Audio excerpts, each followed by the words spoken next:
আসসালামু আলাইকুম, সবাই কেমন আছেন? দেখুন কিভাবে কলমের কালি রিমুভ করে হালকা কেমিক্যাল দিয়ে বডি ঘষা দিয়ে রিমুভ করা হয়।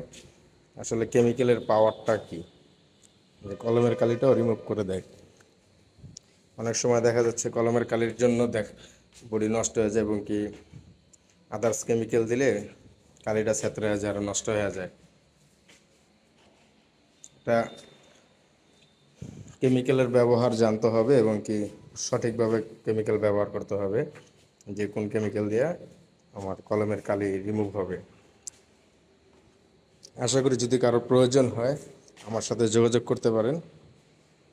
যেই কোনো কলমের কালি বা যেই কোনো স্পোর্টের সমস্যায় অবশ্যই সমাধান আছে। দেখতে থাকুন, পুরো ভিডিওটাই না টেনে দেখুন। দেখেন কত সুন্দর পরিষ্কার। আসলে যতটুকু যেই কাজের জন্য যেই কেমিক্যাল, কারণ একটা কেমিক্যাল দিয়ে তো সব ধরনের কাজ হয় না,